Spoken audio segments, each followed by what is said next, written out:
संयुक्त राष्ट्र में देश के खिलाफ पाकिस्तान ने उगला जहर। सीएए राम मंदिर को बनाया निशाना, लगाए झूठे आरोप। अपनी नाकामी का ठीकरा भारत पर फोड़ने की रची साजिश। दोस्तों, पड़ोसी पाकिस्तान जब से बना है दुनिया के लिए एक नासूर बन चुका है।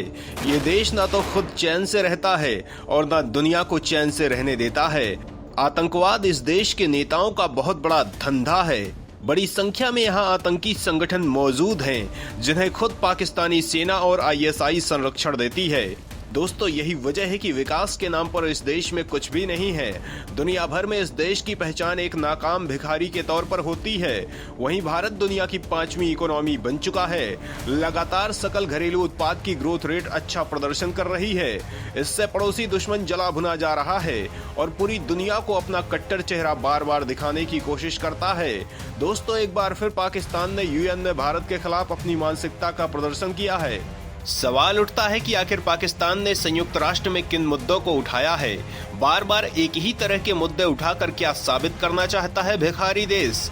किस तरह की रच रहा साजिश? तो दोस्तों, संयुक्त राष्ट्र संघ यानी यूएन में बार बार कश्मीर का मुद्दा उठाने वाला पाकिस्तान अब राम मंदिर को भी वैश्विक मसला बनाने की कोशिश कर रहा है। यूएन में पाकिस्तान के राजदूत मुनीर अकरम ने न्यूयॉर्क में संयुक्त राष्ट्र संघ के हेडक्वार्टर में हुई ऑर्गेनाइजेशन ऑफ इस्लामिक कॉरपोरेशन यानी ओआईसी की मीटिंग में बाबरी मस्जिद की जगह राम मंदिर के बनाए जाने की आलोचना की। इसके अलावा मुनीर ने यूएन की एक संस्था अलायंस ऑफ सिविलाइजेशन के अधिकारी को खत लिखा। इसमें कहा गया है कि भारत में मंदिर बनाने के ट्रेंड से न सिर्फ भारतीय मुस्लिम बल्कि पूरे इलाके की शांति को भी खतरा है। पाकिस्तान के राजदूत ने यूएन से दखल की मांग करते हुए लिखा है कि भारत में इस्लामिक विरासत और अल्पसंख्यकों के धार्मिक और सांस्कृतिक अधिकारों को बचाने की जरूरत है। भारत में बाबरी मस्जिद के बाद कई और को भी खतरा है।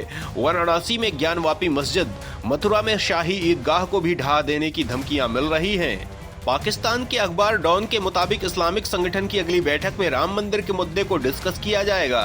दोस्तों, आप जानकर हैरान रह जाएंगे कि अपने देश में तमाम आतंकी वारदातों को रोकने में नाकाम यह भिखारी देश लोकतंत्र का ज्ञान बांट रहा था।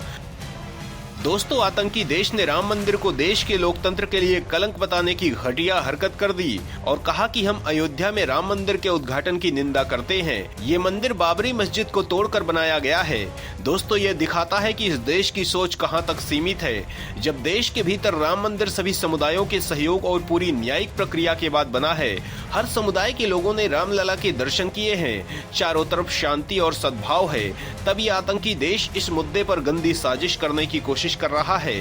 जिसके बाद भारत का गुस्सा फूट पड़ा और संयुक्त राष्ट्र महासभा में भारत की स्थायी प्रतिनिधि रुचिरा कंबोज ने पाकिस्तान को जमकर लताड़ा, जिसके बाद इस्लामाबाद सन्न रह गया है। सवाल उठता है कि भारत ने पड़ोसी दुश्मन को लताड़ते हुए क्या कहा, किन किन मुद्दों को उठाकर पाकिस्तान को उसकी औकात बताई, इस्लामाबाद का मुंह क्यों बंद हो गया?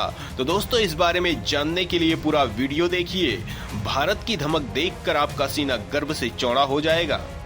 रुचिरा कंबोज ने पाकिस्तान को बताई उसकी हद, पड़ोसी अल्पसंख्यकों पर हिंसा के लिए जताई चिंता, मंदिरों, मठों और चर्चों पर हमले का उठाया मुद्दा। दोस्तों, भारत ने यूएन में पाकिस्तान के मंसूबों पर पानी फेर दिया। भारत ने कहा मानवाधिकार और लोकतंत्र जैसे मुद्दों पर पाकिस्तान को बात करने का कोई अधिकार नहीं है। संयुक्त राष्ट्र में भारत की स्थायी सदस्य रुचिरा कंबोज ने कहा कि जिसका हर चीज में हमेशा रिकॉर्ड खराब रहा हो वो ऐसी बात ना करे। दोस्तों, रुचिरा ने अपने भाषण में पाकिस्तान की ओर इशारा करते हुए कहा कि हम इस चुनौतीपूर्ण समय में शांति बनाने का प्रयास कर रहे हैं। हमारा ध्यान केवल रचनात्मक बातचीत पर है। ऐसे में हमने एक खास प्रतिनिधिमंडल की टिप्पणियों को अलग रखने का फैसला किया है, जिसमें न केवल शिष्टाचार की कमी है बल्कि उनकी विनाशकारी और हानिकारक प्रकृति से अड़चन आती है। उन्होंने कहा, हमारा क्या उस देश से ये पूछना बनता है जो अपने आप में सभी पहलुओं पर सबसे खराब ट्रैक रिकॉर्ड रखता है। उन्होंने कहा, धर्म के आधार पर बढ़ती असहिष्णुता और हिंसा पर हमें तत्काल ध्यान देने की जरूरत है।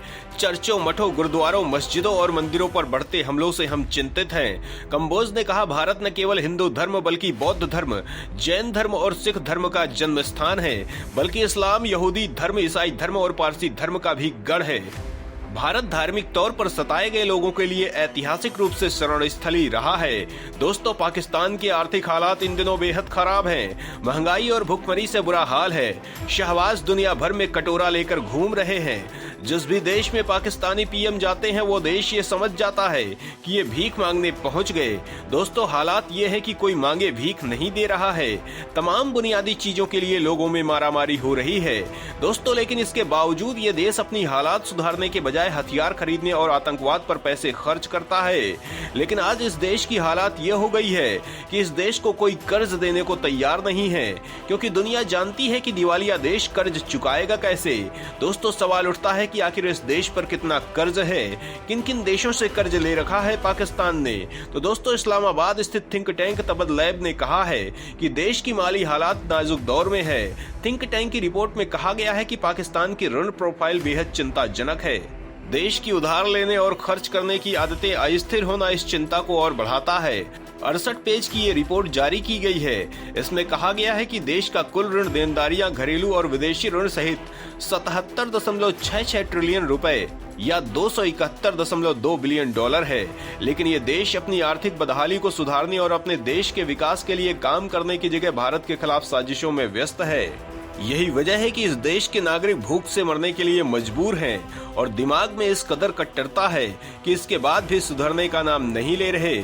शिक्षा का स्तर बेहद खराब है और इसीलिए सोचने समझने को जरा भी तैयार नहीं है और जो कुछ मजहब के आधार पर बता दिया जाता है उसी को मानकर बेकार और मजबूर जिंदगी जिए जा रहे हैं। और वहीं इस देश के नेता जनता और भीख से मिले पैसों से मजे कर रहे हैं। तो दोस्तों, यूएन में भारत के जवाब पर आपका क्या कहना है, कमेंट करके जरूर बताएं।